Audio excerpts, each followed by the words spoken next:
Of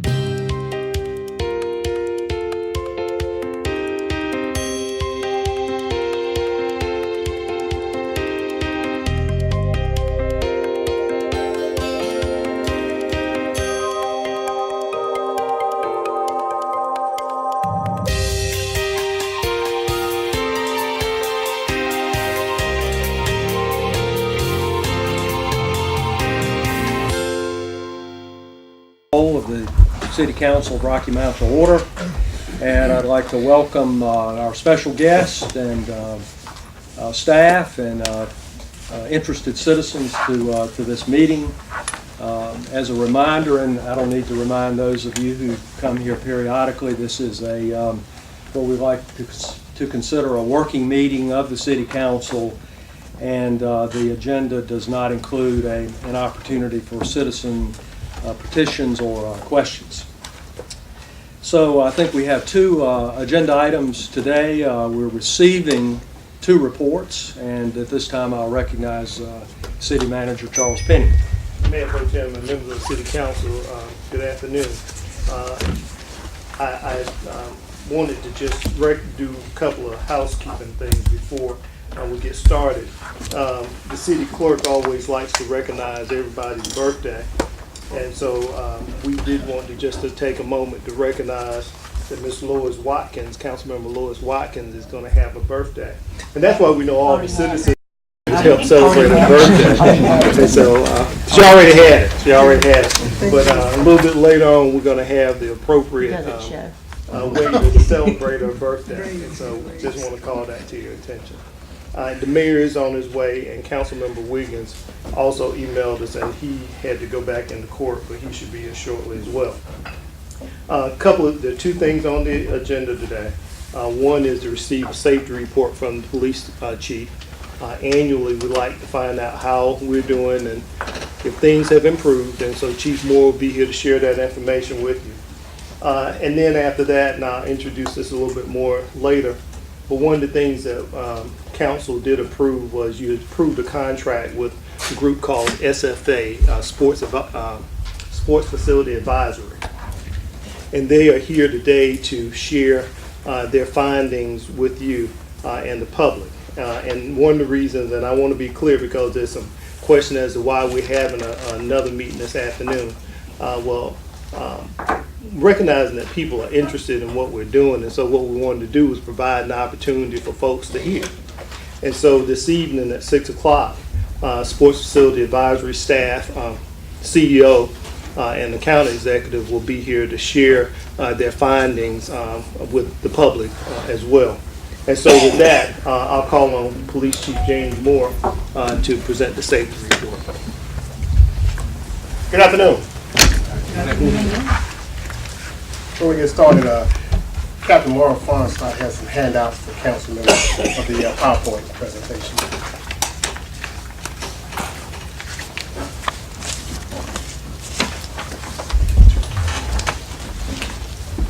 Should Bree gets one. Make sure Bree gets one. Save one for one month. Councilmember Wiggins, and one for the mayor.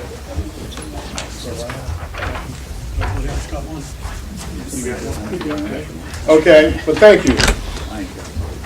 Today we're comparing 2014 to the previous year of 2013 in our annual update to the City Council.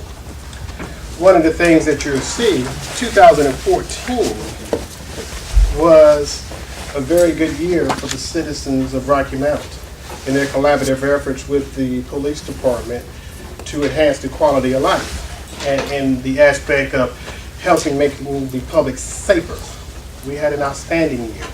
And as you can see, that overall our property crime in 2014 from the previous year decreased 16.2%. In the subcategories of property crime, our burglaries decreased 26%, our larcenies 11.5%, and our motor vehicle thefts by 31.5%. As you can see, violent crime, we had a double-digit decrease in overall violent crime last year, which is outstanding.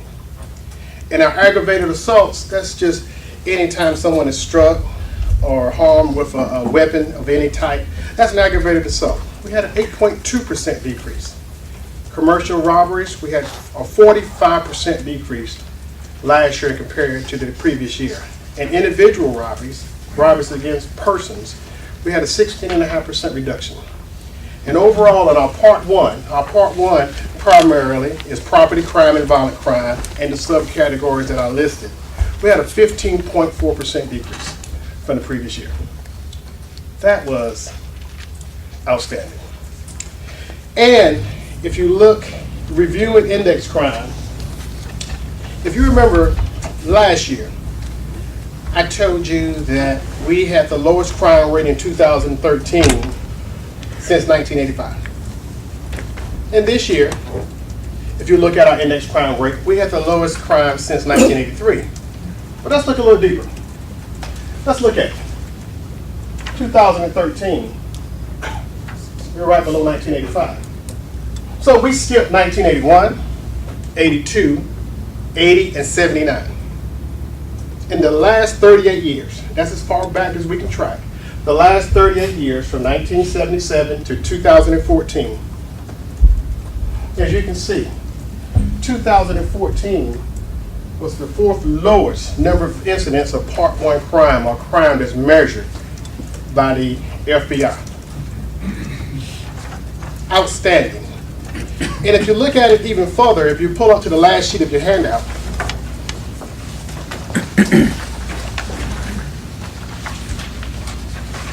you'll see that as far as we can tell in the history of Rocky Mount, 2006, we had our highest incidence of Part 1 crime, 6,196 incidents. And last year we had 3,282. That's a 47% decrease in Part 1 crime. Now, or you can look at it from another perspective. Instead of, we could say that we had 89% more Part 1 crime in 2006 than we had in 2014. In 8 years, we accomplished those reductions as a police department. Now let's look at the last three, 2012, 2014.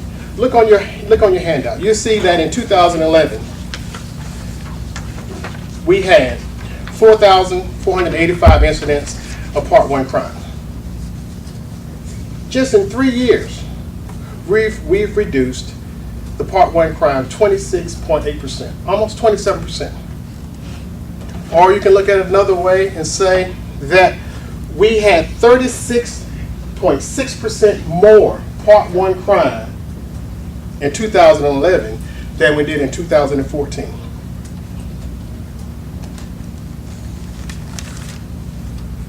But there are those who want to judge us and say, through rose-colored glasses, yesterday was safer. Find a year, except for 77, 78, and 83, that was safer than last year. There's not a year in the 90s. There's not a year in the 2000s. There's not a year in this decade that's safer than what we had last year. That is our fact and our reality. And in fact, 14 was a great year for us. But January of this year, if you read the local media, they want to harp on one category of the aggravated assaults, a subcategory of people who died as a result of an aggravated assault.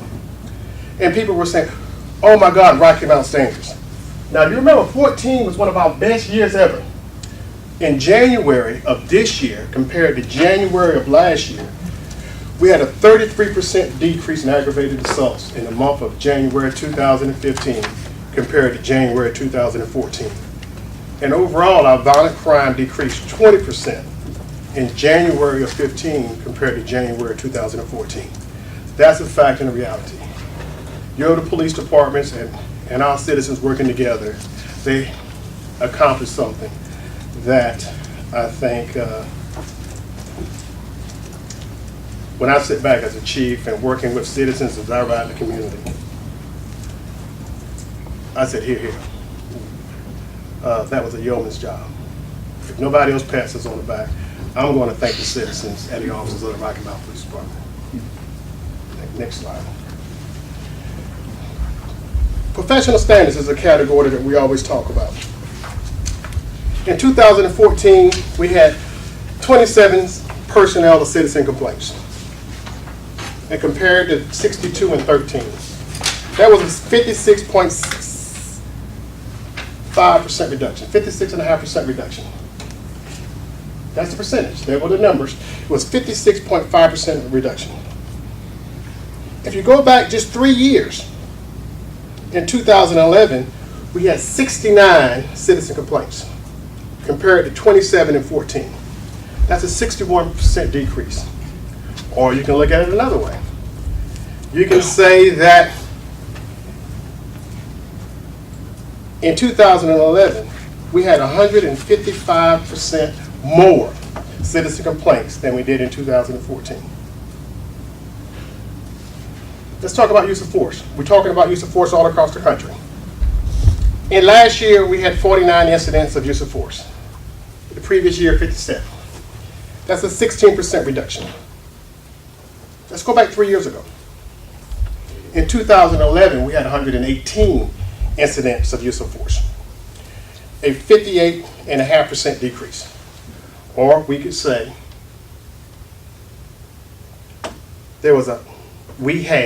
we used force 141% more in 2011 than we did in 2014.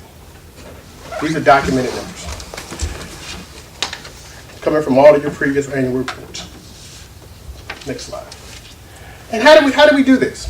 How do we measure up as far as reducing use of force and citizen complaints? One of the things was a major initiative that we embarked on this year was fair and impartial policing.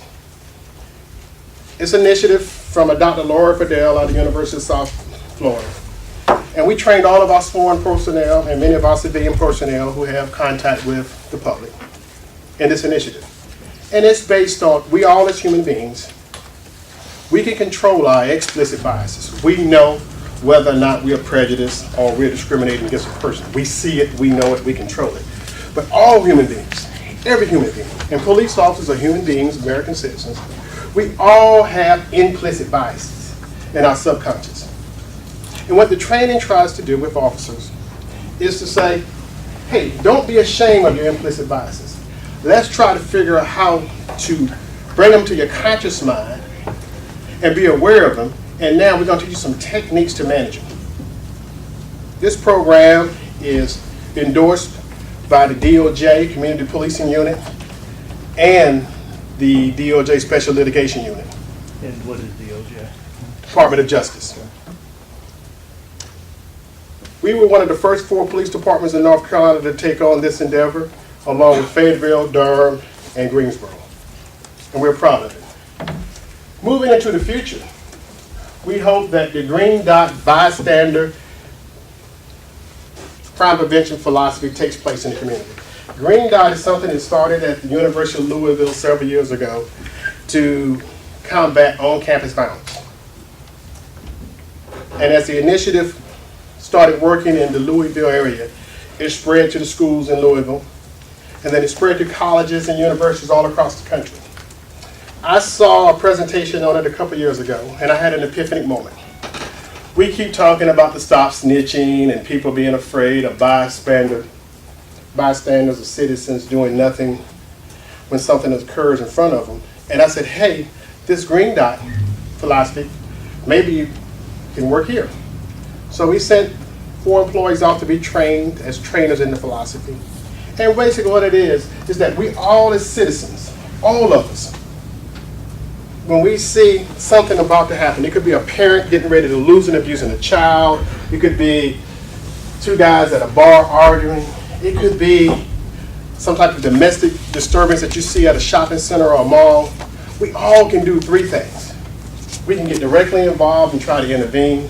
We can delegate it to a third-party bystander, store management, or law enforcement. Or we can distract the person to try to get their mind off of that violent reaction. That's one of the great initiatives, 2 of the great initiatives is helping us reduce crime in our community. A couple of the major operations we had collaborating with the federal agents, state agents, and other law enforcement agencies in the area was Operation Cerberus. And that operation was our first of the year. We arrested 404 individuals and served 632 warrants. Then later in the fall, we had Operation First Frost. We picked up the remaining 32 individuals who were arrested for 93 warrants served. And those were collaborations with federal agencies, state agencies, and many of our local partners. Some of our community initiatives. Coffee with a Cop was an initiative that started in 2011 on the West Coast. We have a couple officers. We were early adopter. We started studying it in 2013. We were one of the first 10 agencies in North Carolina to adopt it. And it just gives us an opportunity for citizens other than our community meetings and neighborhood meetings in the evening to try to catch a crew that meets in the mornings just to have open dialogue and building rapport with law enforcement. Our National Night Out. Many years ago, we as a city, we used to have National Night Out here and one big event for the city. One of the things we started 3 years ago was a decentralized National Night Out, true to the model of the National Association of Town Watch. And under that model, it was about neighborhoods and neighbors getting to know each other. And we started the first year with about 6 or 7 neighborhoods. Last year, I think we had 18 or 19. So we've been growing every year, growing with the neighborhoods participating. I would love to catch up with my friend Jose Lopez in Durham. Last year, they had 100 neighborhoods. But it's a true decentralized model of neighbors getting to know each other. And I think it's successful. We also implemented something called Focus Deterrence, and it's by this gentleman, David Kennedy. And he wrote a book, Don't Shoot, One Man, the Street Fellowship, and the End of the Violence in the Inner City of America. He has a model that's known under a plethora of names, the Boston Gun Project, Operation Ceasefire, the High Point model. And we use 2 of the names, Focus Deterrence Call-In. And this model is citizens and law enforcement and the prosecutors working together to provide opportunities of people who are on probation or parole, opportunities to receive community support and trying to keep them out of trouble. And if they don't take those opportunities, they are flagged by the federal and the state prosecutors for enhanced punishment. And one of our great community initiatives this year is across the country. Everybody's been talking about a phenomenon called school to prison pipeline. You've heard the term. And what it really means is that in some schools in America, kids were being criminalized for disciplinary behavior. So over the course of several months, police department staff, Office of Juvenile Justice staff, and staff from the Rocky Mount Public Schools, they worked out an agreement which was approved by the school board and our council back in December. A monumental agreement, which is a landmark in North Carolina, and decreasing the number of students that will be criminalized for student discipline. In a nutshell, it's an 8 or 9 page document, 1 paragraph, 1 sentence sums it up.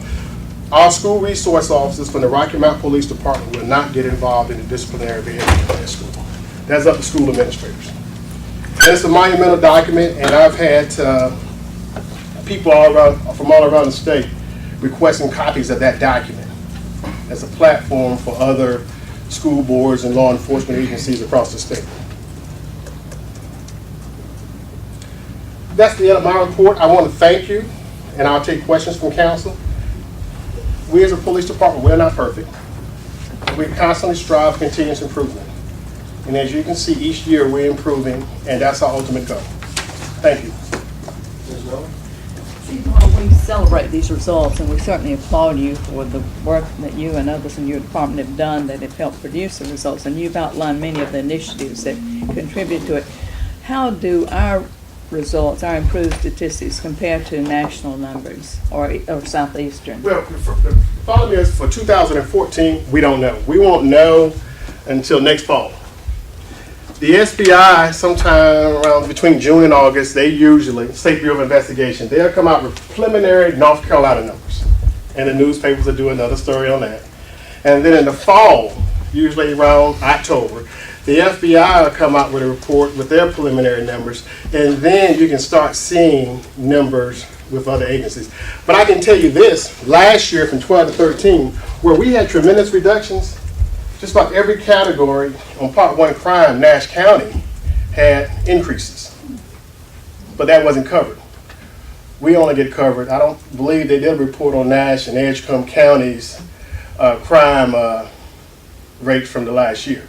This might be something that we might want to study next year. But as far as giving you an idea, I can tell you this. Reading newspaper accounts for some of the other agencies in North Carolina that have done similar reports, we are a trendsetter. We're a leader in our reductions. But you can compare not this year, but last year versus those numbers. Right. Yeah, we were in the pocket. There were agencies, cities like Cary, of course, that had increases, but we still had a reduction. So our reductions are always either a leader or we're going to be in the top 8 or 10 of measuring cities. Outstanding job. But for 14, it could be many months before we know officially, other than scouring newspaper reports of similar reports. And scouring those newspaper reports against the Fayetteville's, the Wilmingtons, that I know of that have reported in the last few months, and the Greenvilles, we're a trendsetter. Some questions over here. I think Mr. Black was first. Okay, maybe. Have you reorganized anything within the department that would create some of the success that you've had? I think the success was the reorganization that I made in 2012, constantly modifying, tweaking it, bringing in the support of the city manager and council, of starting to bring in leadership development training and trying to find some of the best training. It takes years for that to pay off, and it's going to take more years, and some of it will be left for the next chief. But it takes years, but I'm starting to see some of the fruits of those gains, of those early reorganizations and the support that you've given me in leadership development training. I think that's helped a lot too. He's not making news. He's talking about one day he's going to retire. Yes, sir. Thank you. Congratulations again for job well done in helping us to have a safer community across the board. I think we need to thank this room, not Right. the Well, citizens of Rocky Mountain. on behalf of Yes. everybody.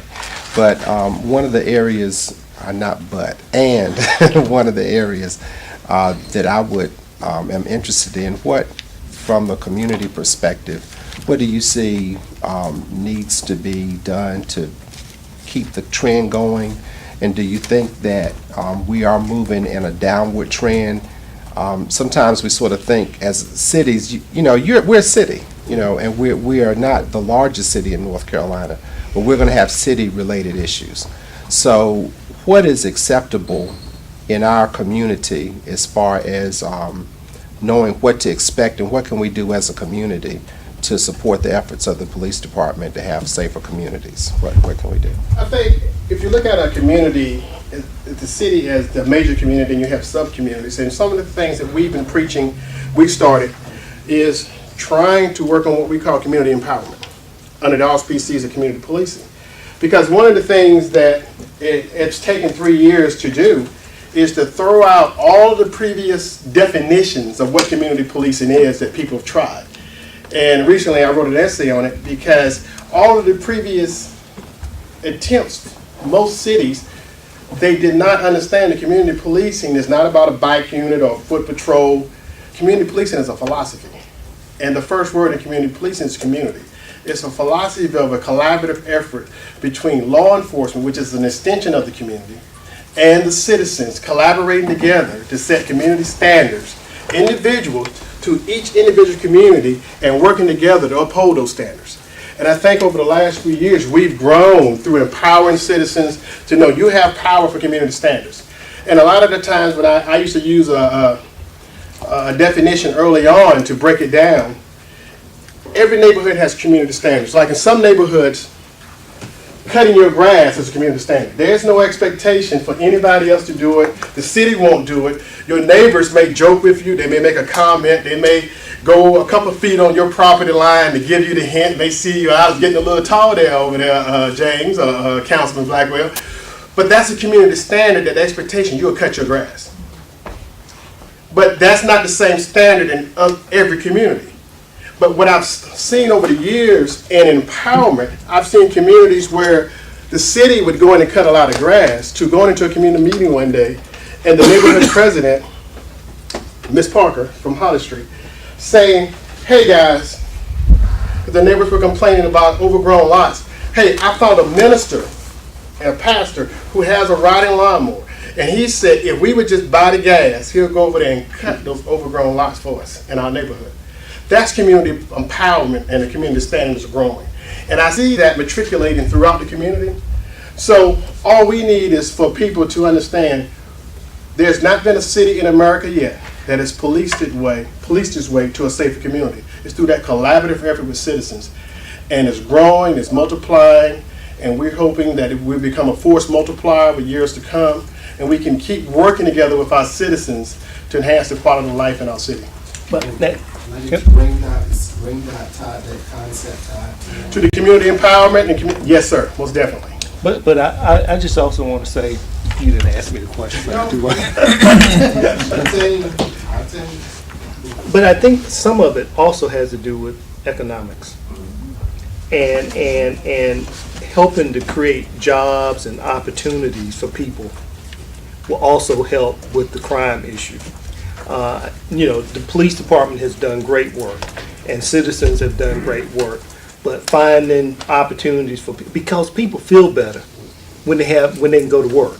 Their self-worth is better, and so we need to work every day we can. We might not always get an automotive plant, but every way we can add more jobs and opportunities for people in communities, the better off we're going to be. For our young people, finding job opportunities for them during the summertime so they're not sitting around, what my mom used to say, idle hands are the work of the devil. And so we have to find economic opportunities for people in our community, because when you can raise people out of poverty, you can also help diminish the crime issue. So you're saying there is a direct connection? There is. Between, That's documented scientific evidence.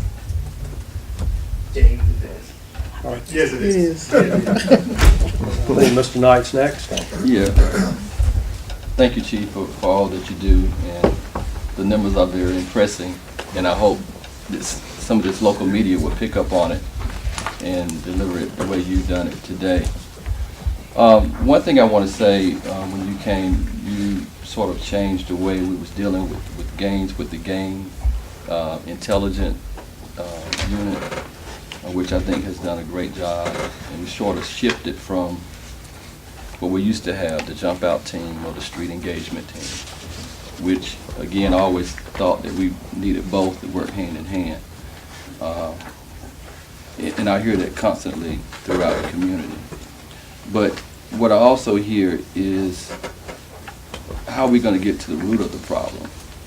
A lot of the drugs and the gangs are with young men who cannot bring these drugs in our community. And number one, some of them don't have license, they're riding on bikes, but drugs are entering into this community some way, somehow. And are we focusing on the king drug pen folks that are putting these drugs in these communities, in these fragile communities, these vulnerable communities?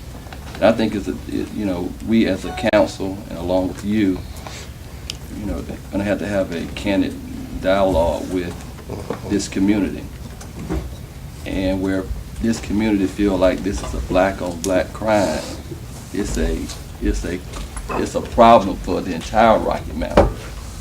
And until we can get all the stakeholders around this table and talk about, what happens over here, it affects me over here. I think we need, along what you just said, the multiple agency gang unit, that you got some of your initiatives in here. But when are we really going to meet with those leaders and stop letting folks choose who we need to talk to, and talk about how we can really get to the root of the problem? A lot of this stuff, again, goes to economics. These same guys, they enter into jail, prison, a couple of years, they come back out, can't find jobs. I remember when we had the last hurricane, we had contractors to come in here to do the work. There was an opportunity to put some of these folks to work. So we need to have some dialogue with some of these companies that are here. And organizations like the OICs, they had the HOPE program. And the school board is going to close one of the schools that's in one of the most fragile communities. And so until we look at what our problems are in this community and have a real talk about how we're going to solve them, it's just going to continue to be a revolving door. You know, once you leave, once you retire, the next chief will have the same problem.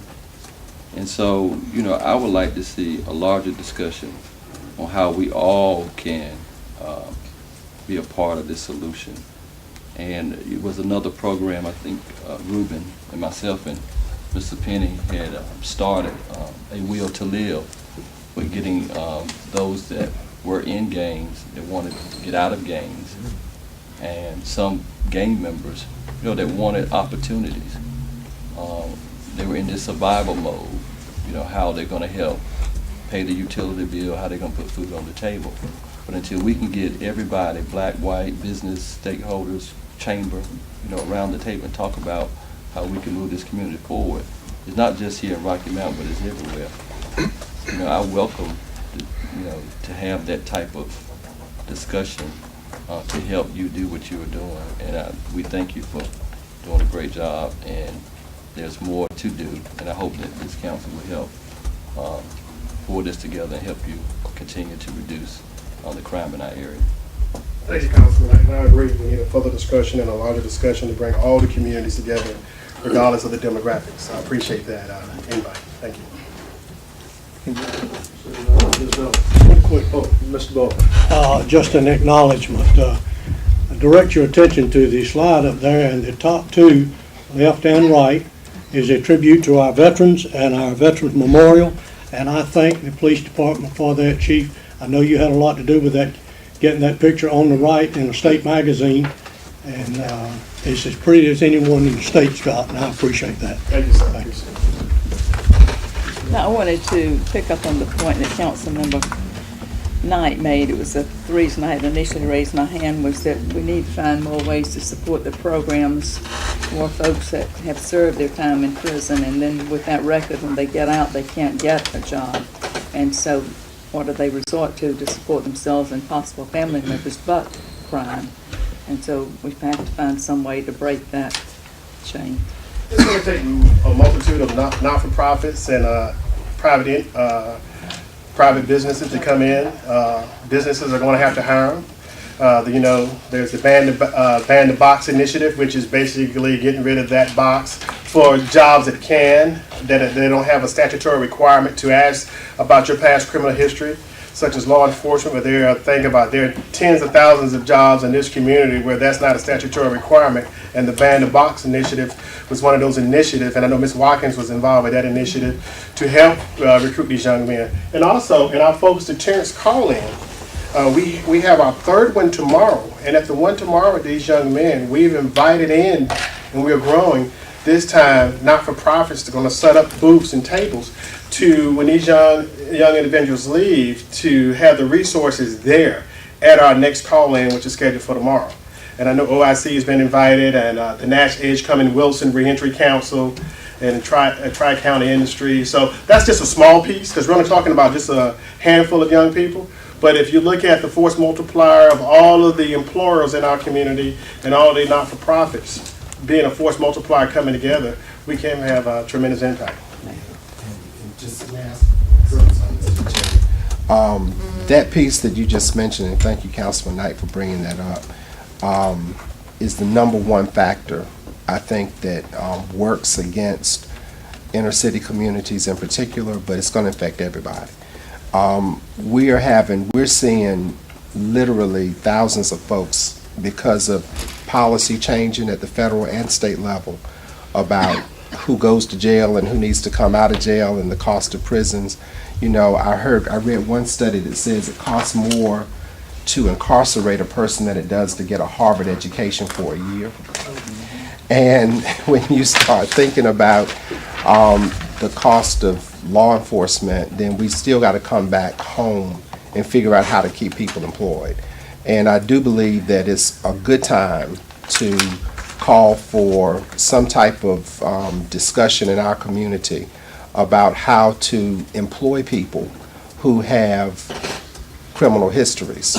And that conversation has to come from people who create jobs. You know, all of us as agencies and individuals who try to prepare for reentry can do all we can do to get a person ready. But if somebody doesn't give that person a chance, then it still doesn't matter, and we're going to be sitting back here again having conversations about, you know, how many people we locked up or how many people we didn't. So I do think that it's a good opportunity now, and I think our national statistics are tracking with law enforcement. I think I read another report that said that around the country, crimes are down because job creation is up for the first time since 2006, I believe. I'm hearing that, so I believe you are on the right path, and we're on the right path, but we still have work to do. And I do want to ask about another question that Councilman Knight brought up.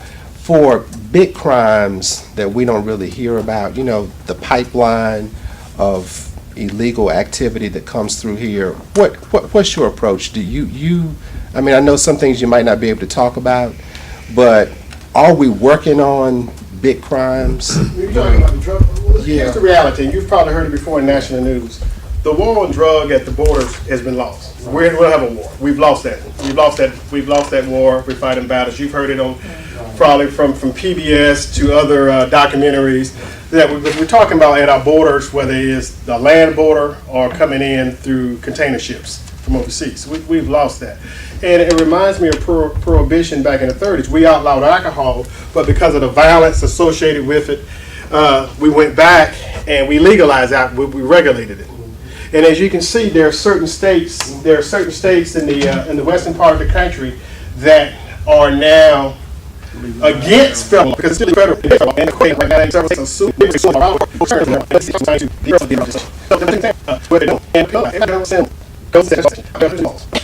laws to criminalize this, and the criminalization enforcement of those local state law enforcement.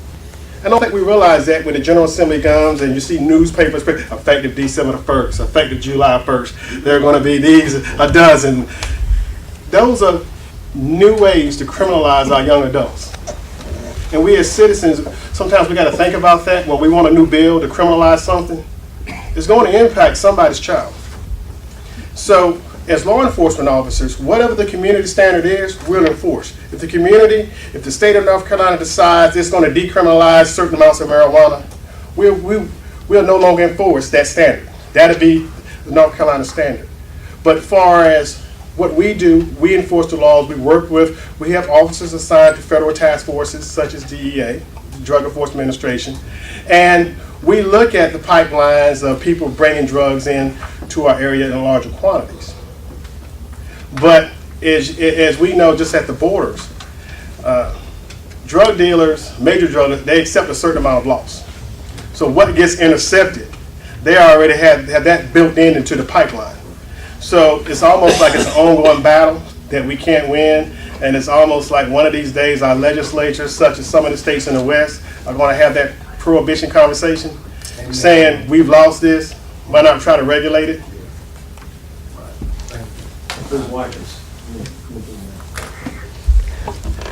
I too want to congratulate you. I remember when we first hired you, there was some question about your approach with data, research, and statistics. And we're seeing now that it works very well, so congratulations on that point. And it is true that I took leadership in working with National Education in Wilson County in creating the prison reentry group that you mentioned a little while ago. But one question, and there was been so many questions, I know we can't stay on this topic, but I too would like to see us come back and have a lot more discussion and looking at some of the bigger issues about guns and drugs that come into our community. And also, with the influx of people being released from prison who were sentenced to the 3 strikes you're out, or the crack cocaine offenses. Now, my understanding is that there's an influx coming into our community of about 1,100 new prisoners, starting in November of last year. What Ms. Watkins is talking about, and that came up at the last meeting of the NAS Edgecombe Wilson Reentry Council. The Attorney General of the United States, as far as people with federal sentences for certain drug crimes, they have reduced the sentences. Exactly. So across the country, a lot of former drug offenders, when we had that were sentenced in the late 90s to the early 2000s, when cities across the country were experiencing the greatest levels of violence in the history of the United States, some of those individuals started to be released, and it's estimated in this 3-county to 4-county area, if you include Halifax, about 1,100 people will be coming back. We don't know when, but sometime between now and mid-2016. And so I think nonprofits or entities such as the Reentry Council are trying to secure grants and resources and prep for providing services to those individuals. But I think it's going to take the federal government who are releasing them also to provide the granting opportunities to the agencies that can provide services to help But these also young it's people. going to impact us locally. Yes, ma'am. So at some point, I would like to hear how we intend to address that. Thank you. Mayor? Again, thank you for all your work. You've done a great job, and I appreciate it. One of the things, I read your whole report, and the people that are here today, this is just a small portion of his overall report. It's pretty detailed, pretty extensive, and in reading it, I know you've had some retirements, you've had some folks have some other opportunities in terms of staffing right now, or are we still recruiting and have some positions Yes, sir. open? And we constantly, with the upcoming budget, we're working with the city manager to look at all of those, looking at our retirements, looking at recruiting and retention. So all of those are discussions we're having with city management. Any other questions? Actually, I have one. I've been sitting here facilitating, so I have a question. I just happened to run into someone today whose spouse is a longtime police officer, and the conversation was very positive about the police force and how much this person enjoyed the work. But the comment was made that the work had gotten more dangerous over time. And I'm just curious, to the extent you can say it, what are you all doing to help ensure the safety of people who are in really harm's way? Well, this past weekend, there was a story in the Charlotte Observer. You know, everybody knows about the incident with the Wake County prosecutor's father who was kidnapped that was organized out of a federal penitentiary, Polk. But it was just showing that there was a couple federal judges and a city attorney of the city of Charlotte, whom they found in another jail cell of an inmate who had been threatened, and they put them under extra security and watch. And the threats against law enforcement by some of what they call United Blood Nation, or UBN, which is the East Coast affiliation of the Bloods, making threats against law enforcement across the state, threatening to kill law enforcement. And that's why there have been bills put in the General Assembly as far as moving law enforcement and prosecutors information from public databases that you can't go to register deeds or the county tax office and pull up online the location and address, whoever owns a house of a law enforcement or prosecutor. So the threat is real, but part of what we do is educate. We educate our people, try to provide the best training and equipment that we can retrieve. We listen for the intelligence, and that's part of our violent offender investigations unit, or most of you call it a gang unit. They also collect intelligence so we can try to establish those threats if they're against a prosecutor or a city employee or one of our members. If that does come, we try to go and investigate that threat to see if it's something legitimate as quickly as we can. And if we have to, I know one local agency that I used to work at, they had to relocate an officer twice at their expense because of threats. And this happened in the last couple of years. So we do take them serious, and we're looking for them as law enforcement. It appears, just from reading things in the media, that we have more and more instances of people with mental health issues Yes, ma'am. that get involved with the police or with law enforcement at some level. And so I have two questions. Has a decline in the services available for folks with mental health issues, and, well, has that been a part of the contributing to the Yes, increased ma'am. encounters? And secondly, what is your department doing to train our officers so that they encounter a person with mental health problems, that they can react in positive ways that don't come to violence and death? Well, there's a body of training, 40-hour block of training called Crisis Intervention Training.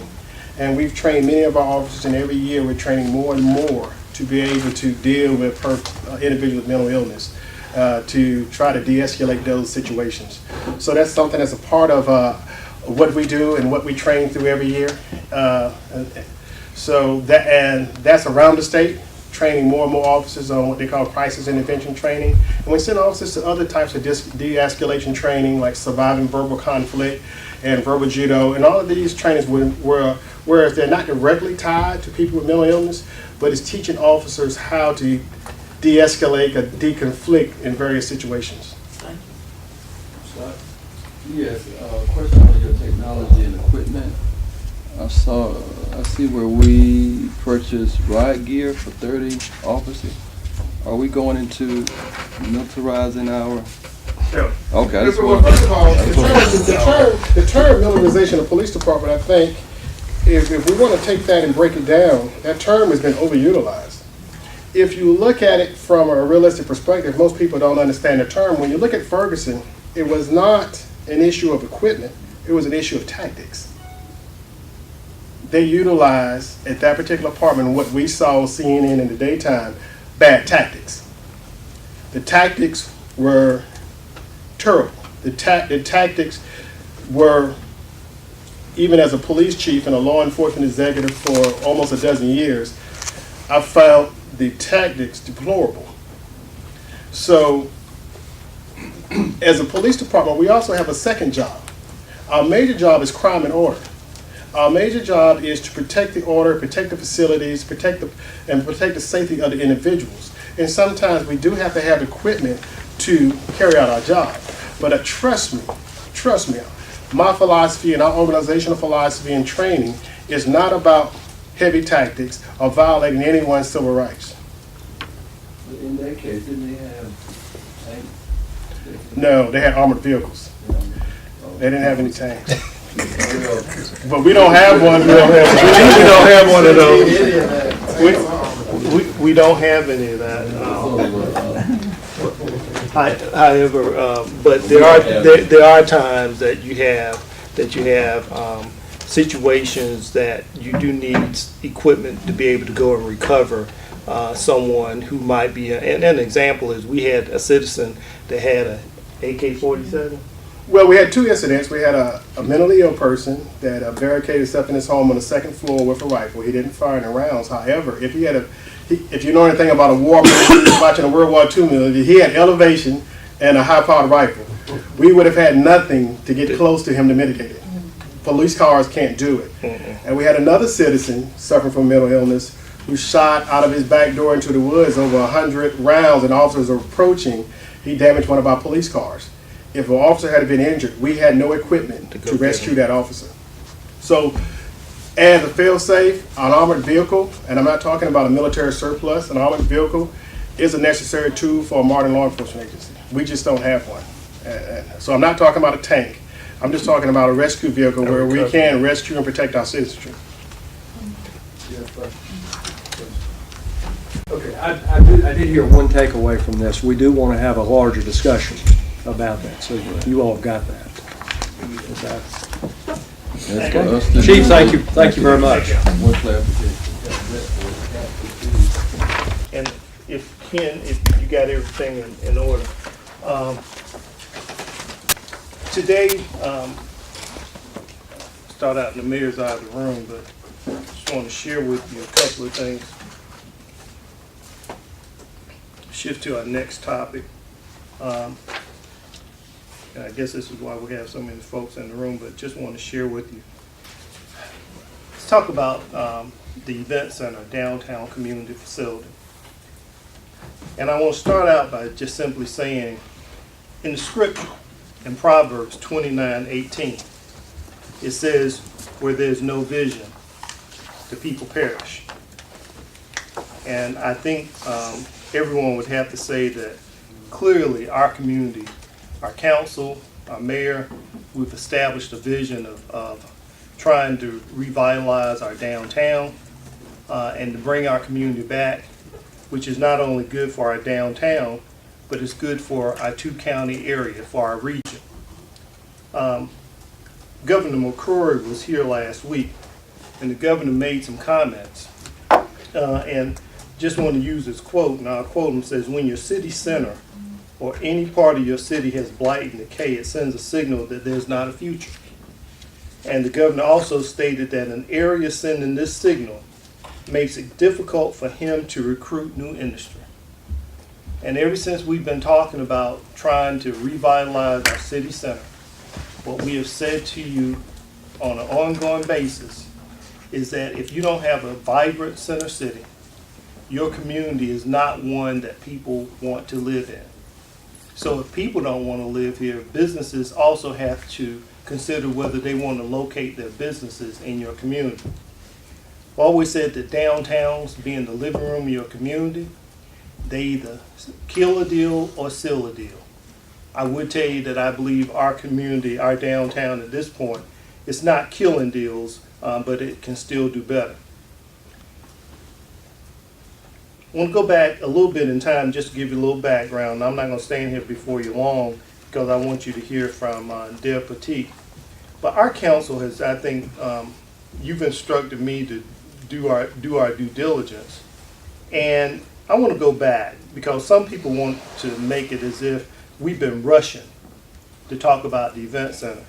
And I just want to go back that in our Rocky Mount City Council retreat in February 2012, that was the first time we talked about it. So here we are, February 2015. So we haven't rushed. But in February 2012, the City Council authorized a market feasibility study for the event center. PNC awarded a grant to pay for it.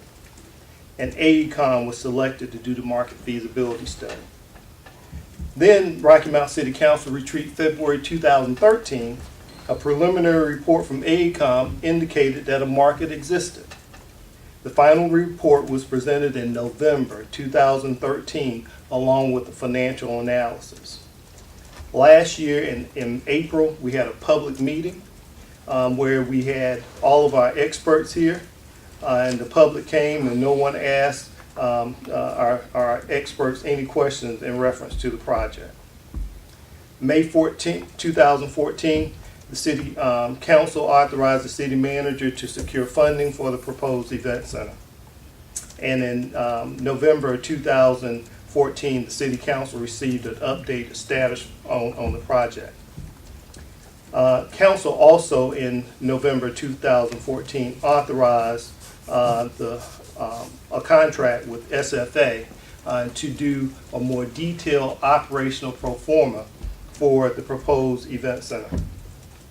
We'll say that council and staff has been very focused on getting the right information in order to make a good decision on the proposed event center.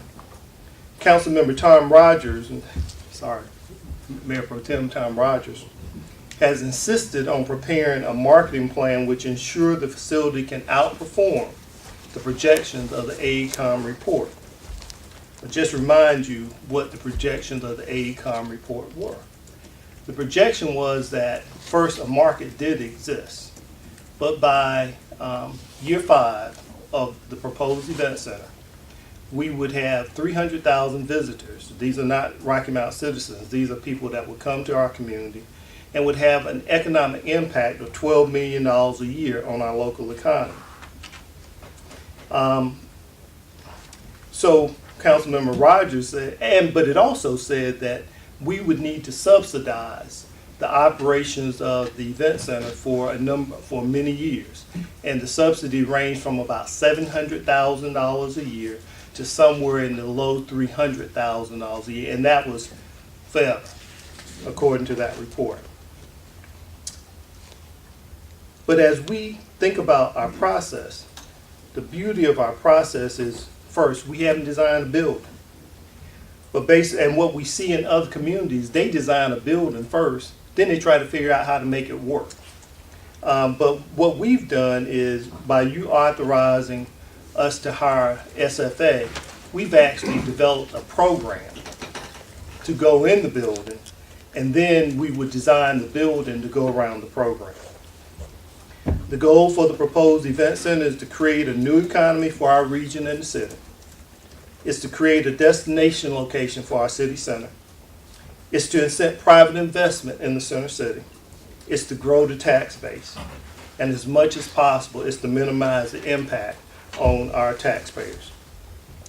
Today, Deb Petit, CEO of SFA, or Sports Facility Advisory, and Account Executive Steve Gorse are here to share with you their findings and operational performance for the downtown community facility, also known as the Event Center.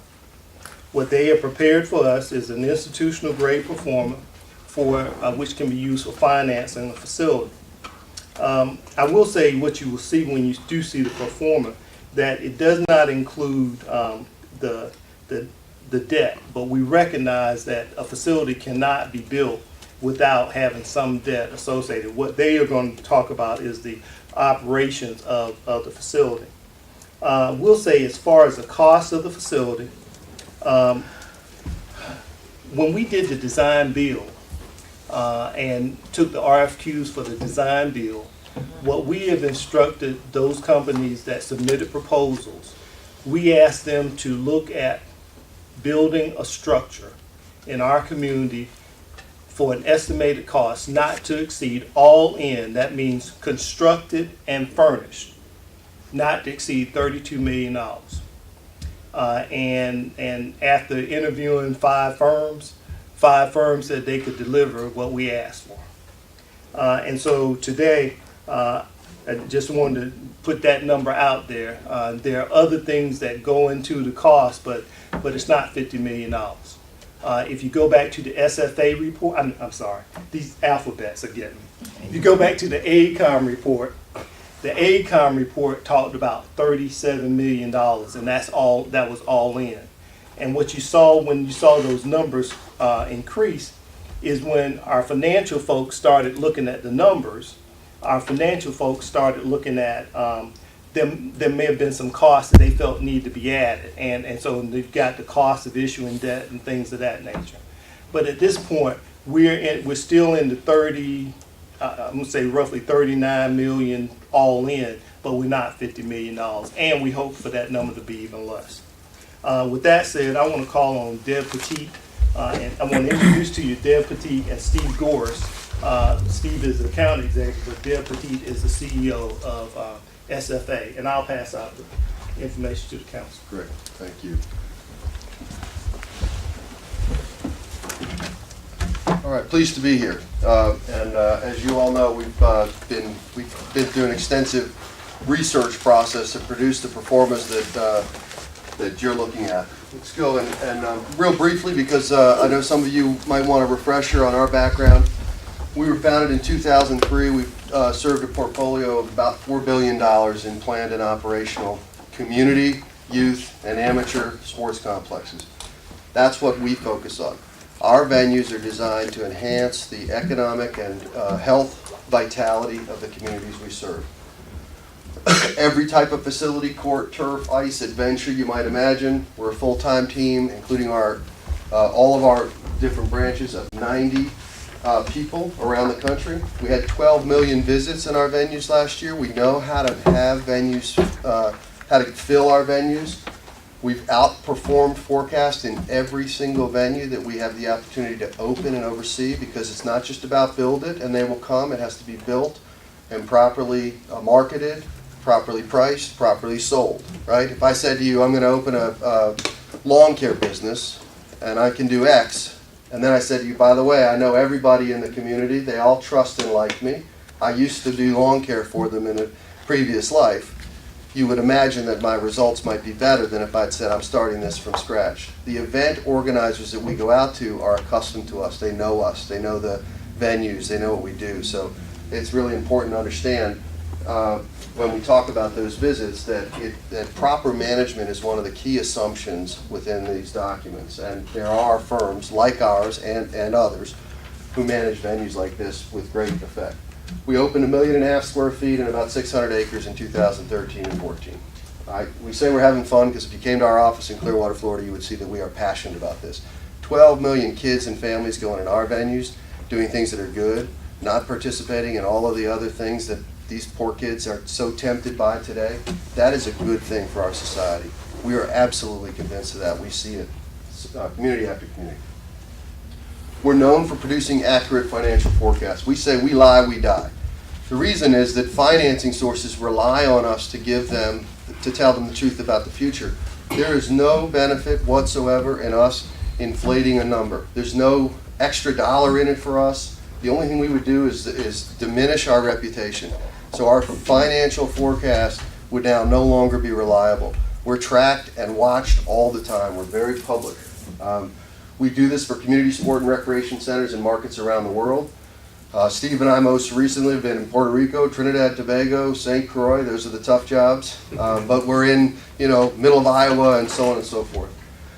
Every venue, every one of our recent sports tourism venues is outperforming forecasts. That's because the markets are strong. I'm going to talk about those markets in just a minute. And that's done through proven marketing and management. Our clients are everybody from the U.S. National Park Service to Upward Sports in Spartanburg, just opened the Upward Stars Center. Upward has 3,000 church-based sports facilities around the country. The city of Gatlinburg, we opened Rocky Top Sports World, Louisville Slugger, Chick-fil-A, Weston Resorts, the National Sports Authority. So we serve a very high caliber clientele, people with enough wisdom to look deeply at these things before they go spending money, ask questions, as you have. Again, this is just for the benefit. Obviously, we're in the media a lot because we're so public-facing. We can just keep going through it. These are some of the venues, and while you can't see all of this right now, if you look at Spooky Nook Sports Complex with 1 million visits, Aviator Sports, we're not talking to you about basic concepts, and we didn't build your model on some idea that we formed in the Clearwater office. What we do is extensive market research. We look at drive time analysis, what types of events already exist. We put competitors on the map. We draw circles around them and make assumptions about what retention we can get from them. Then we look at pricing. We look at what's actually trending. And then we look at the venue itself and ask the question as to whether it's designed so that it has enough flexibility in the future to go forward. And in a lot of markets, the answer is no. And the answer is no because accessibility is an issue. The drive time needs to be good within a 5-hour drive time radius. Population density has to be there. Income has to be there. Or the destination just has no attraction whatsoever, right? So when we try to compete here in Rocky Mount against, let's say, a Myrtle Beach, a real tourist destination, we know we're going to lose on a regular basis to certain types of events that are looking for that kind of destination. But when we compete for the convenience and the drive time, we're going to win all day long. And that's become an increasingly important factor as families are spending so much on this. So Rocky Mount has a very unique opportunity. More unique, frankly, than we thought when we first got here. Because we got here and we said, how are we going to make this happen? Can this happen? And there was a lot of doubt. When we started to look at the drive time analysis and the proximity, the accessibility, things started to sort of come to life for us. So. We'll just flip through all of these. We've done a lot. We've opened a lot. We've planned a lot. We're the first, and you could just click, because it's Myrtle Beach Sports Center. We're opening now. That opens this month. Next month, we're almost 100%, about 98% booked to our year one forecast in Myrtle. When we open the Rocky Top Sports World Complex in July, we're 150% booked to our year one forecast. July of 14 to now. So our conservative forecasts are the lifeblood for why financing sources trust us. Spooky Nook Sports is the largest facility in the country. The National Sports Authority of the Bahamas was formed by us to create the National Stadium. Aviator Sports is a U.S. Park Service facility that was in trouble. They called us because of our forecasting capability. They asked us if we could reforecast it. Tell us what it should be doing. If it's performing as it should be, and we're just going to continue to pay money, we need to know that. If it can be repositioned, reorganized to perform better, tell us that. We did that. We delivered that service to them in 2005. They reviewed the report. They put it across the table and said, make it happen. That venue is now profitable. It's over $12 million a year in revenue, and so on and so forth. So I think the story that I or the impression I want to leave with you, the Canada Game Center, we do own Bo Jackson's Elite Sports Development Group. Bo and John Cangelosi and some others and I knew one another. They wanted to do a national rollout, so we decided to do that rollout. We manage the Legends Sports Complex in Houston and on. The reason to say this is we'll get almost $1 billion in new projects contact our office this week. We do not need to tell you that this project will be great so that it'll fail. And we are more banker than we are consultant, because someday we might be here to count cash with you. Our credibility lies in our ability to be accurate and conservative. We're very good at that, historically, again and again. And the reason I say that is because, frankly, we got here with a lot of doubt. We looked at the AECOM study, and first and foremost, while they are a very, very good shop, they don't manage complexes, and they had a 5,000 fixed seating model. Concerts and events are good, but all the money leaves with the act. People come into town, they pay for their tickets, the act takes the money, people leave, and people don't spend money on hotels, and they might go out to dinner a few times. With youth and amateur sports, it's very different. People come into town for multiple days. You've already experienced this, 85,000 players last year. Another 20,000 spectators.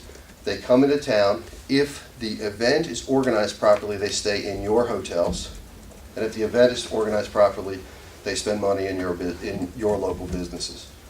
So I'll give you a little update on the youth and amateur sports market, because most of us, unless you have kids who are out doing this, you're going to look at this market and say, I don't know anything about it. It's happening around us and underneath us. It's a $200 billion a year travel industry. If you were to look at the National Association of Sports Commissions, those are the public or public-private partnerships that cities around the country have developed to market their destinations for sporting events. It's the NASC stats and the U.S. Travel Association stats, and they're referred to now. It is the fastest growing segment of the travel industry. It's been recession resistant. It's the only segment in the travel industry can never decline, and you've experienced this with your own sports tourism events, but to never decline in a single quarter of the recession. It's the only segment of the travel industry. In 2012, 27% of all trips taken inside the United States were directly related to an organized sporting event. Now that's all sporting events, not just youth and amateur. That's collegiate, that's everything. It's common for a properly planned and managed facility like this to draw 25, 30, 40,000 room nights in a year. That's very common. So what we're going to show you and share with you is not uncommon. It's not a extraordinarily unique phenomenon. And you all know that you hosted 85,000 players and about 20,000 affiliated spectators. That's who comes with somebody. Boys sports tend to travel with fewer affiliated spectators. If you want to really do well in terms of hotel nights, you host girls sports, girls volleyball. Grandma, mom, dad, and brother and sister will travel. And girls will leave the hotel and spend money in the local community. Boys we'll hole ourselves up in a room, order some pizzas, and play Nintendo. So there's some art and science to being effective in the sports tourism industry, is what I'm suggesting. The AECOM, you all just heard from Charles, but the AECOM's feasibility study and economic impact came in. There was nothing wrong with the study. They did a phenomenal job for the model that they looked at. When we saw the model, we did not believe it was the right model for Rocky Mount, given that we were directed to say, we want something that is about economic development, about jobs creation, about community benefit, and that has the potential to revitalize and support downtown. So we reviewed their study. We identified a program shift. We don't want 5,000 fixed seats, and I'll talk about that in just a minute. We want a more versatile and open space that can host larger events and tournaments. We ran our demographics as we do, which is drive time, rings, and analysis. We looked at the number of events that are available, the number of rights holders, those are the people that own events. We got on the phone with rights holders and asked them about Rocky Mount. We looked at your historic traffic here. And all of that combined with our comparables. If you're going to go buy a house, the value of the house is done against comparable properties in a comparable neighborhood. We looked at comparable traffic in other markets with good drive times, and all of that is what led to the performance. Then we got our team together and our general managers from around the country, and we all tried to poke holes in it. And we made some significant changes when we did that. We were too high based on our demographic study on cheer events in our first round pro forma. And our GMs looked at it and said, that's ridiculous, there's no way. I know the numbers are telling you that, but that's not reality. Here's what happened for us in our cheer events. And so there was a very concerted team effort to look at this. The economic impact, to be clear, that we did is based on ADR, that's average daily rate from your hoteliers, existing hotel properties, and average daily expenditures for tourists and visitors to your community. That's it. We didn't add new hotels, despite the fact that in every one of our openings, new hotels have been sold. We didn't do tertiary and multipliers on economic impact. It is just straight new spend into the community. Okay. The total for years 1 through 5, and we're going to talk about economic impact, and then we'll get into the pro forma where there's actual cash flow, which matters, right? But totals year 1 through 5, $69.8 million in new spend, and in year 5 alone, $23.8 million in new spend. In years 1 through 10, a total of 10-year total economic impact of $264 million in new spend. I know these are big numbers, so I'm looking forward to the Q&A because you have to understand these numbers and where they come from in order to feel comfortable with them. But $45 million by year 10. And the program model essentially is twice as good from an economic development standpoint as the AECOM model because it's more focused on a large variety of different events. You have multiple ways to generate and have events. There are events you couldn't imagine, table tennis events, there are wrestling events, there are cheer events, there are basketball, there are volleyball. We did not make assumptions about every single kind of event you might have, okay? But what we did was take a look at those where the buying is very consistent, where the traffic is consistent, and that's how we developed the performance. What happens with that spend? When you bring that much money into your economy, obviously there's increased tax revenue for both the city and the counties. You all have done some calculations on that we were presented with, which were based on ours. So we tell you this is the amount of new economic impact, and then you've informed us that cumulatively the 10-year total would be another $5.2 million in tax revenues. And this is broken down in greater detail for the city and the counties by you all. So obviously there's an opportunity for downtown revitalization. And when we look at this, the city of Detroit has been a client of ours. When we look at all of the options for what you're going to do, if somebody said to you, well, this is the fastest growing segment in the travel industry, it's been recession resistant, and there are provable models that you can come on a bus with us and go see, where you can see the traffic, you can pick up the phone and talk to 16 other mayors, you can really back up. What would you do? We would say this is it. It's the only form of sport economic development that's been reliable for communities. A big NFL stadium, a major arena, they have fantastic cachet, but they don't necessarily do for a community what this kind of venue can. And it has opportunities, of course, for your community to use it, which is very powerful. In Myrtle Beach, as an example, we've partnered with the local colleges because the theme for the venue is leadership development. So there's an internship program that's developing young people, so they have jobs creation opportunities. These are the things that I'll just tell you, it may not matter to you, but that are important to us. We are in the youth and amateur sport and recreation business because we think these venues and the time people spend in them are important. And obviously this expands on your prior success. I'll say this, had we not seen that you were already having success in sports tourism, had we not seen that you had 85,000 visitors, and you all have been able to do that under Calvin's leadership, you've been able to do that very effectively, more effectively than most communities. If we'd not seen that data set became very important to us in even deciding to put a proposal out when you requested it. Because not every community should even pay us to do a study. There's no point in doing an analysis if there are markers that already tell us, don't go forward.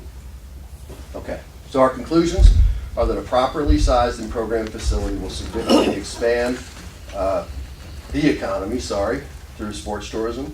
These events attract an ideal customer base for most communities. These are families who've committed to their children, who are pursuing something greater for their children, who spend money, who would not be in the community were it not for this event. And you're already seeing this with some of your fields. The difference in the way that this has to be managed effectively is you want the room nights to stay here. It's very important. And there are some management principles that would need to be in place to do that. With this plan, the way that we've put it out, without the fixed seating, with telescoping seating that has high quality backs, so it's not as if you're sitting in a high school gym with no back. They're very high quality. You've got the ability to host a wide variety of different events, whether they be sport or recreation or faith, or there are a wide range of uses for this kind of venue. Obviously, it creates an opportunity for you to market the destination. If you were to attend, and there's one coming up, the National Association of Sports Commissions annual conference, you would see destinations, communities that have an asset like this there marketing themselves. And at that event, where we're managing something, we have the opportunity to present to rights holders. So it might be the AAU, or it could be some other rights holder, someone owns an event. Those communities are not doing that simply for the sake of marketing that venue. They're doing it to market the destination as a place that's worth living in, that's worth being part of, and it does other things. We didn't account for any of that. We didn't account for additional people hearing about Rocky Mount through a large marketing campaign and deciding to stop in just through the events is our economic impact. So, all right. The performer. So you have in front of you, I think, council members, and this will end up on the city's website. You have the performa. If you go to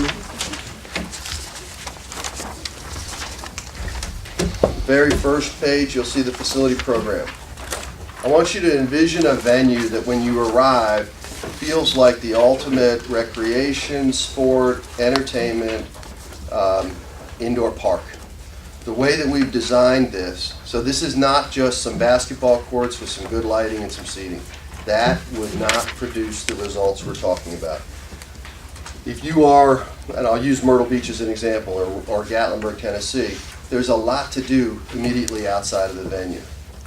When you're selling a venue like this, when you're promoting it and somebody's coming into town and they're saying, let me take a look, they have to come in and there has to be a wow factor. And they want to see, especially here, they will need to see that when they arrive in the venue, it's a one-stop shop. So that's why the facility program includes some really exciting things, like an indoor ropes course, a leadership and team building center. It's also included because we do a lot of corporate events and team building in these venues. So we can attract corporations here to have a team building experience with us on an indoor year-round ropes course. That's a challenge course where they are literally harnessed, tethered, helmets, going across various apparatus. It's your venue, the way that it's been designed, is rather exciting. But what you'll see starting at the top, the total, and I'll jump to the punchline here, is you've got a 175,000 square foot venue. The footprint of it is 163,000 square feet, and the reason for that is there's a mezzanine level. The reason for a mezzanine level is that it creates observation, but more importantly, when you have high-level competition or showcase events, scouts, college representatives need to be separated from players. That one small difference between your venue and another gives us a shot at winning that event or losing that event. So the intentionality of design is very important. The volleyball courts are overlaid on top of the basketball courts. But I want you to think about that as a hardwood space that can be used for conventions and meetings and all kinds of other things. And that versatility is part of the, I'll say, wisdom of this particular facility. There are satellite concessions areas. You can read all this. I won't go into it. But satellite concessions, cafe, and retail. The satellite concessions mean that when you have a big event, you don't want everyone to have to funnel. If you've got 3,000 people in a venue, you don't want them all to funnel to one concession stand, right? We want to be able to take a cart over and make it convenient for people to purchase drinks or food. There's a locker room and team rooms. There are restrooms. There's a velocity and soft play area. We could get into that, but it's essentially there's a family entertainment environment, a place where teams can stay and play and recreate and have experiences that they can't currently have anywhere else in Rocky Mount or the region. You'll see Clip and Climb, which is a really innovative rock climbing environment that we've used with great success in other venues. None of these is without proof of concept. All of them are things that we're having great success with in other places, okay? Meetings and conference rooms, et cetera. So if you were to decide, where do I want to have a meeting, as we say, you're welcome to go to, you know, the Standard Hotel, I won't name a flag, on the carpet and have a meeting. Or you can come to this venue, where you can have a meeting and a team building experience and good food and beverage and something that's more unique. And in today's market, that's what's selling. All right, that's the 175,000 square feet. The envelope of that sits on 3.76 acres, so that just the square box. Add parking to that, and you get up to 13 acres. 12.76 acres is what's required, okay? Any questions about the facility program? Okay, we'll do them after. I've just been told I will do those after, so if you... Questions after. Yeah, let him go to the math. Would it be helpful to take a quick look at Yeah, one- visual? Yeah. So this, and we go to 1 minute and 50 seconds or so in there. What we're about to show you is an example of a virtual tour to a venue that we opened this last year, Rocky Top Sports World in Gatlinburg, Tennessee. As I shared earlier, in 1 minute and 30 seconds, then I'll just, so forget about the fields because you're not doing outdoor fields, but in terms of the sort of visual finishes and what you might expect, just a little further in, I'll take you there. That's fine.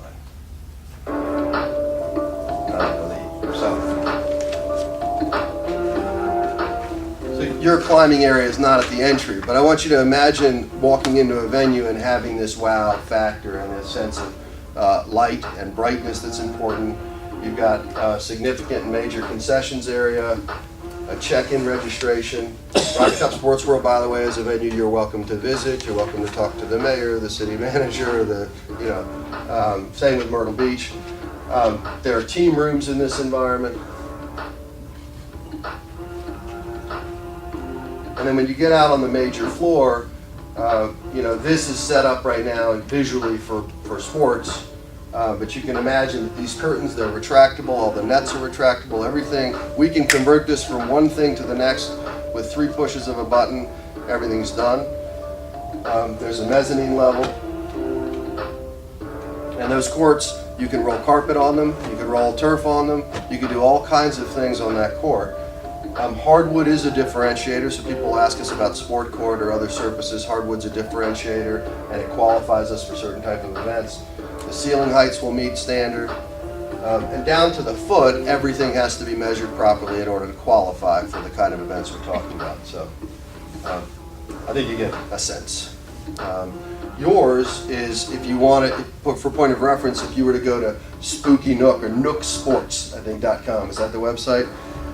Nook Sports is a collection of the very best elements of team and leadership development and sport. Yours is like a mini Nook Sports in the way that we've designed it, even more recreational, more lively than this. This doesn't have an indoor ropes course. This doesn't have the velocity play area. This does not have indoor clip and climb. So now you think about a rights holder who might have to drive, maybe they're up the hill and they could drive to Rocky Top, or they could come to this. When we showcase your venue would be easily able to stand up to that competition. So you can.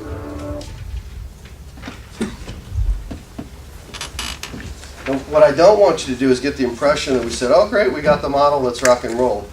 That was not the case. We had to do work to get ourselves to the point where we felt like this is a really proper and right model that's going to provide competitive advantage. And we did significant work off of the base template that you have. So let's go to the financials. And every one of us is older today than we were yesterday, but every time I look at this kind of document, I realize that I'm a lot older now than I was a few years ago. This is a 10-year financial forecast, and for those of you who don't have the benefit of seeing this right now, I guess everyone in the audience, you got this. Okay, good. What you'll see is that there are revenue-generating items. So in-house basketball tournaments is at the very top. At the very top, it reads total facility revenue and expense, and it's got a 10-year forecast. Okay. In-house basketball tournaments is one example. In year one, it's going to produce $18,840. And so there's no asterisks there. This isn't add zeros to this. That's the size of that opportunity, okay? Below that, under expenses, where it says in-house basketball tournaments is $14,263. That is the direct expense that it takes to staff and run those events. So it's not a real high, that as an example, is not a real high margin program.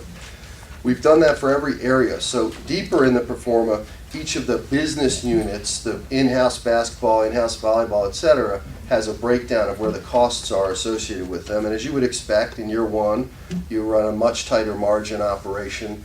As you grow and you scale, there's more revenue, net revenue from them.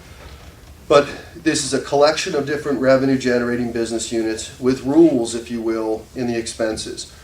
We assign a cost of goods sold. That is to say, if you sell a hamburger and the food costs exceed 25% of your price. If I sell you a hot dog or a hamburger for $1, and I've spent more than 25 cents to make it, I can pretty much assure you my restaurant is going downhill.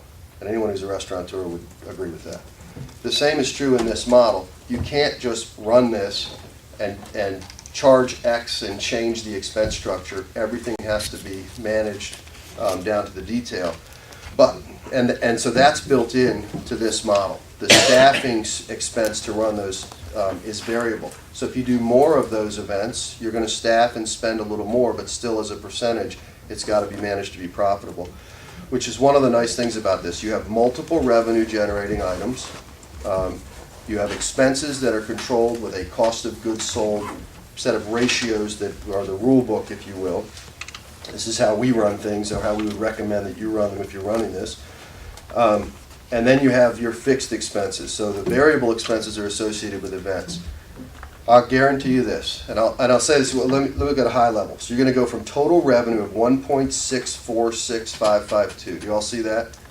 Council members, okay. That revenue is going to grow from year one to year 5, where you get 4.6, and then it grows. We use the simple multiplier for those years beyond, up to 5.9 million.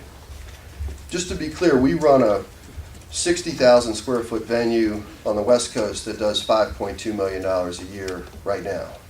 So and as you look at our other revenue models and you look at the comparables, when you choose to dig deeper, you'll see that there's nothing excessive about this on a revenue per square foot or even location basis. So I think what I'm saying to you is we have every confidence that you can, as with the other venues, beat forecast. Then you have facility expenses, operating expenses. The facility expenses are those that are directly related, and if you look at the next page, it's facing that. It's just this. It literally says, okay, just council. So the facility expenses, as an example, are the alarm system, the facility cleaning expenses, the facility medical supplies, ground maintenance, etc. This performa has been developed down to what percentage of people by sport category will pay by credit card, so what are the bank service charges going to be? That's what we say institutional grade. This is the kind of performa when we're sitting in Madison Avenue and we have to justify, to a tax-free municipal bond, or somebody's going to issue the bond. This is the kind of performa that has all the data they would need. So that is true then for the rest of it. And council, happy to answer questions about the rest of it. I think the Q&A might be helpful, but the operating expenses are in here. The management payroll is in here. You have enough operating, it's in the operating expense, you have enough to engage outside management. That would clearly be something that has to go to an RFP so that you have multiple firms competing for that opportunity. The payroll summaries are here, and then each of the business unit structures is here, which I'd be happy to explain as well. Would you go to the growth, would you go to the subsidy? Yeah, so, thank you. So so if you look at this, and now go down to at the bottom, not the economic impact, but look at the EBITDA. That stands for earnings before interest, taxes, depreciation, and appreciation. It's the net revenue. Yes. Okay, Mr. Lockwood. Thank you. I know we only have a few minutes to ask questions, and that's why I'm sort of eager to jump into what I want to know. Here's one, I think Charles asked me to just answer one question, if you don't mind. I'm sorry for that, but he asked me to just make sure you understood that there would be, in this forecast, by year 4, your net revenue out of the operation is 60,000, and then it climbs to 359, and by year 10, it's 458,000. Just, that's a major difference in this model. I apologize for that, but. No, yes, that's fine. it's You know, I heard one of our citizens make a comment, and it's one that I think will be repeated throughout our community about comparisons between this market and other markets that you might have facilities in. Other communities that you named, Gatlinburg, Myrtle Beach, other communities are larger, well-known, clearly destination locations and have been for a very long time.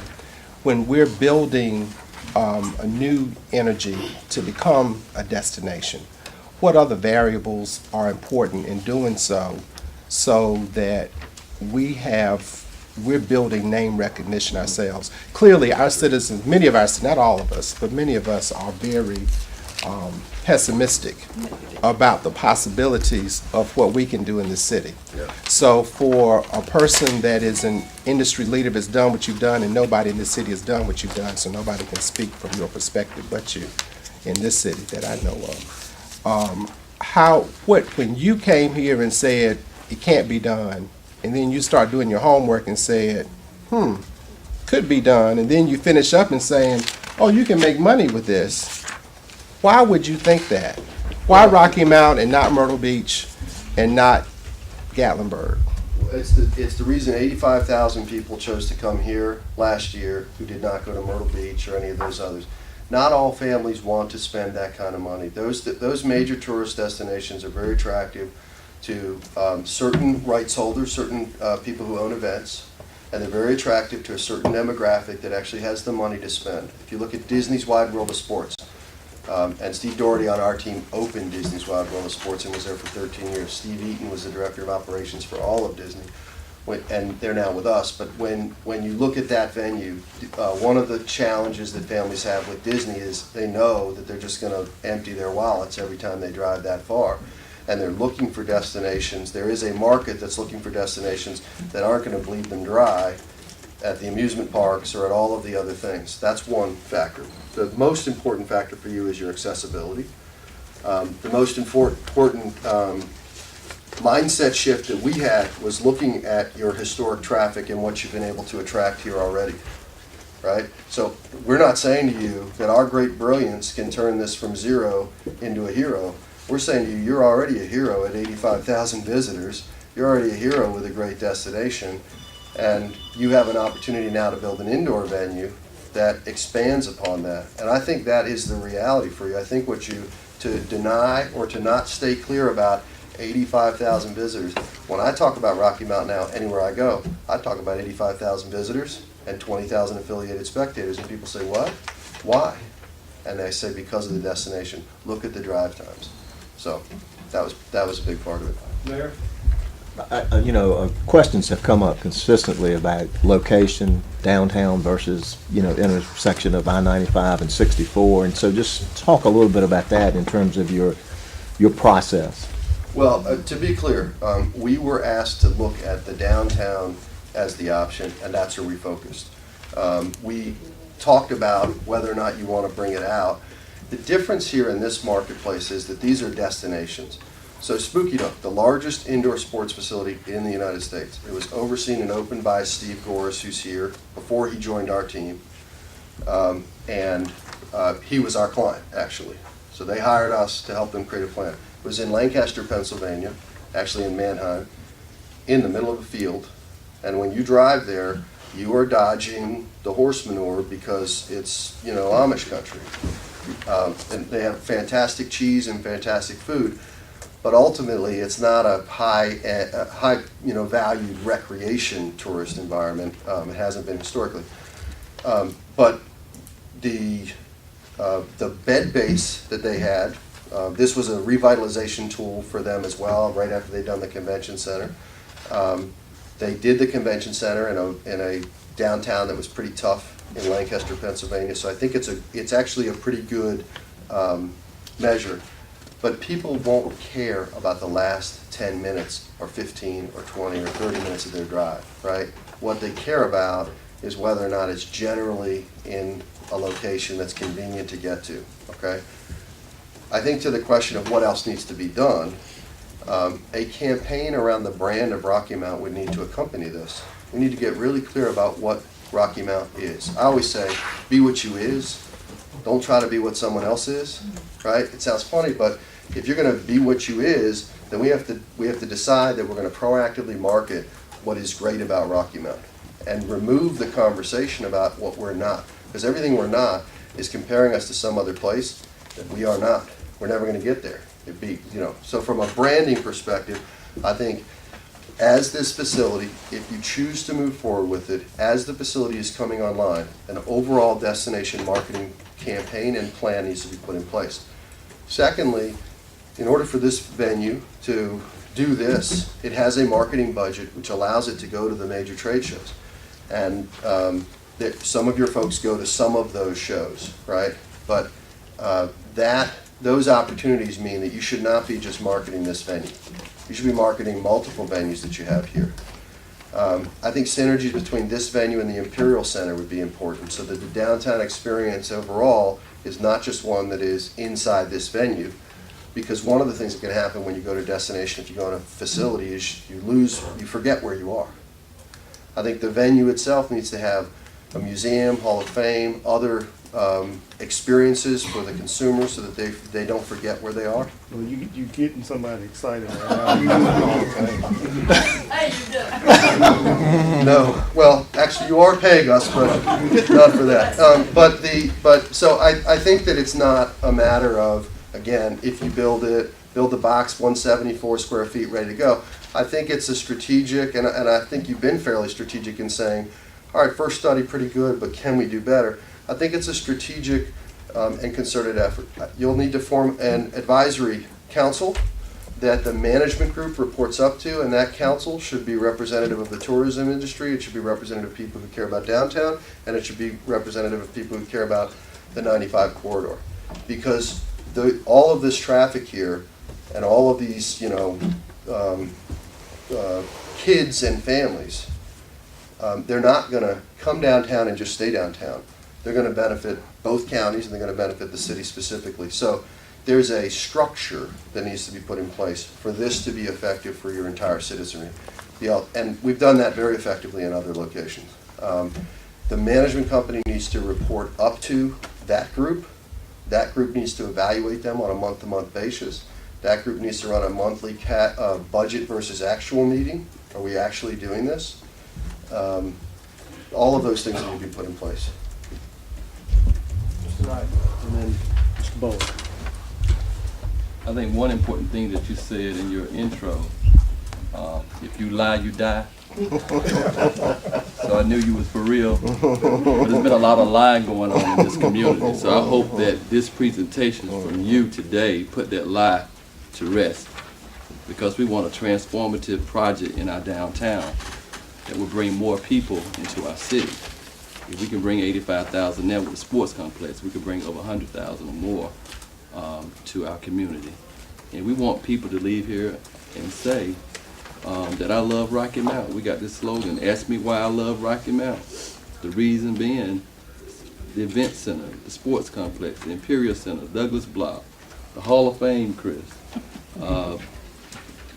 We got several things, Thelonious Monk, Buck Leonard, Kay Kaiser.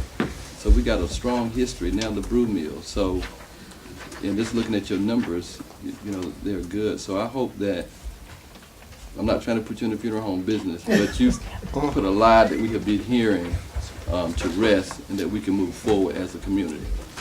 I appreciate that, and I can tell you in every community, you start talking about spending $30 to $40 million, and if this was in my neighborhood, I would come out and say, tell me what is going on, tell me how it's going to be done, where is it actually being done, not on paper, where is it actually being done? And I think those concerns, when it comes to this kind of model and what we're talking about here, those concerns are first and foremost valid, and justifiable because people have different interests in terms of where their businesses or operations are. But secondly, there's an educational process that's worthy of pursuing. So to say, all right, let's get on a bus and let's go visit some venues and let's talk to some people, that's what we would encourage people to do, especially those who are most concerned, because anybody can put a number in a box.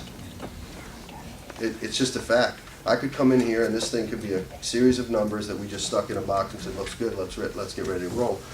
But not anybody can fill venues regularly. Not anybody can actually be accountable to these numbers. So I think that is what differentiates us. I think we operate with a general sense of honor and mission, but I think the concerns that people have, they generally come from just a lack of understanding. When I saw 27% of all travel in the United States was directly related to an organized sporting event, I didn't believe it.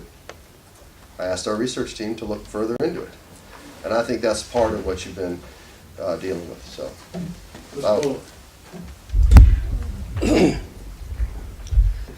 My question is on facility revenue and expense.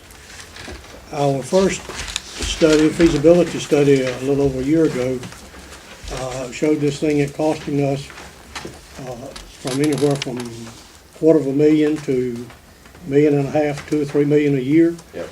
And you're showing a profit here the very first year. I'd like for you to explain that a little bit. Fair enough. So first, let me make sure I've oriented you properly, and my apologies if I haven't done that. If you go all the way down to the bottom where it says EBITDA, okay, it's above economic impact. You'll see within parentheses, which means a loss, you'll see first year operating expense of $872,000, okay? And then I'm going to answer your question very directly about the difference between the two models. Then it's 682, 264, and then profit of 60,000. So you sort of, and this is normal. This is normal for any startup, to be clear, okay? In 2003, if I thought I was going to make money when I founded SFA, I would have been in trouble, right? It takes a few years to get yourself up on your feet.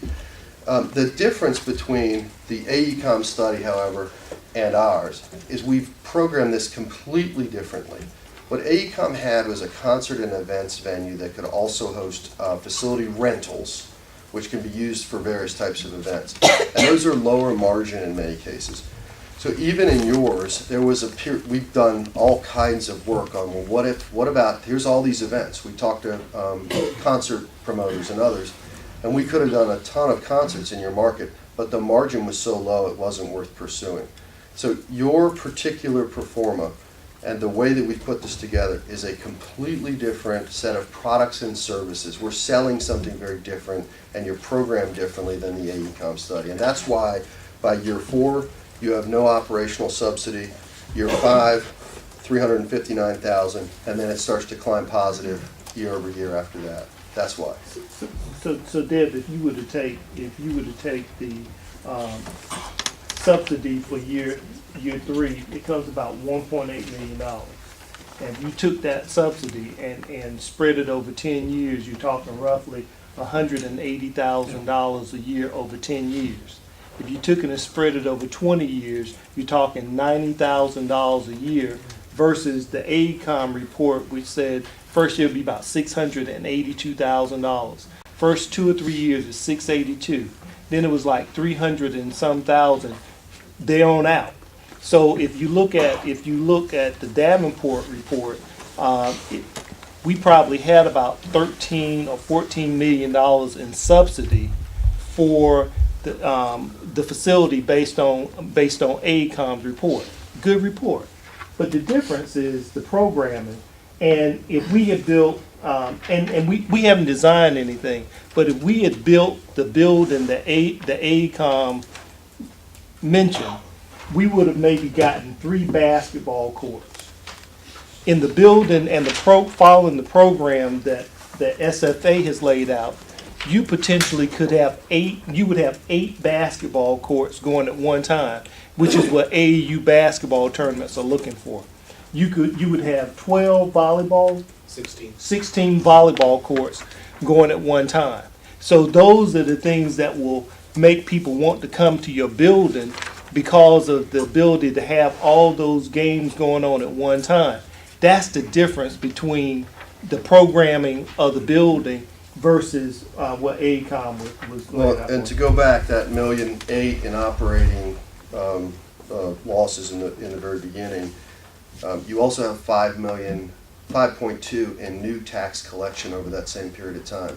So the offset, the total offset, is that this project is a net positive, to be quite frank with you.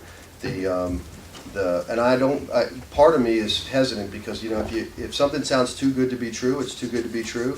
That's why I say you've got, and I get that completely, but that's why I say you've got to dig into this and understand what's happening in other similar venues that are properly operated. This is a very unique marketplace, and it's why there's so much attention being paid to it. Tell me, why is it unique, and where is the nearest one to us? Myrtle Beach? It's unique in that it's been recession resistant. The sports travel industry and the youth and amateur sports, the tournament events. You have 85,000. Please don't forget. Right. 85,000 already coming here, right? You built a venue. You had success. That's very unique, and I'm certain there are people in the room who thought, is this really going to work? Right. I'm guessing it's outperformed your original forecasts. Right. So that's one of the things that's been very unique about this versus the convention center marketplace and the concerts marketplace, which again, just doesn't leave as much cash in the pockets of your local business owners. Rocky Top Sport, when we talk about our venues, those that we've forecasted and planned, Myrtle Beach, Rocky Top Sports World are the closest. Okay. Myrtle Beach would be 3 hours away. Yep. Rocky Top is in Gatlinburg, so that's a little bit further. But again, it's a net. The thing about this is at the end of the day, families have less and less vacation time. And the reason Myrtle, you know, when ESPN, Wide World of Sports and Disney was there, everybody was going south. Now facilities pop up, you're a net. You catch some of those teams that don't want to go there. Again, you had 85,000 people here. You've proven that your destination is attractive to this marketplace. That's what's really unique about it. And it's very unique about Rocky Mount, frankly.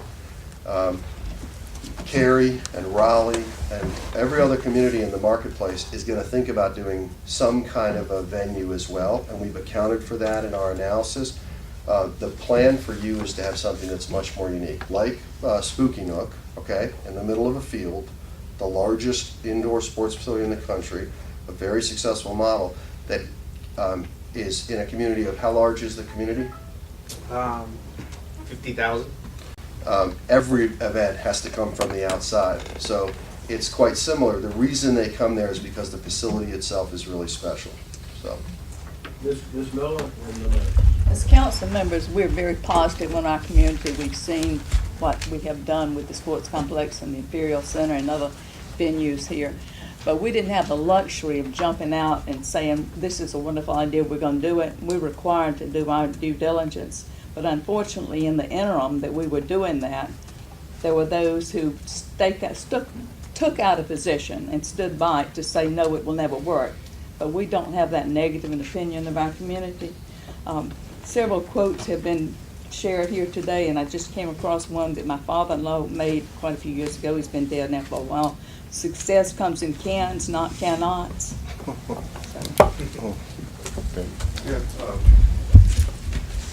And I think the concerns for what was formally proposed, many of those concerns, quite frankly, were legitimate in that the type of venue that was proposed was not the same tool that this venue is. This tool keeps people here for multiple nights. They don't come in for a concert and leave. This instrument, like your other sports tourism venue, this has people coming from tournaments and events. They book well in advance. Advanced bookings is one of the keys to the success of this, and that you're going to know pre-opening, because the marketing starts it starts when construction starts.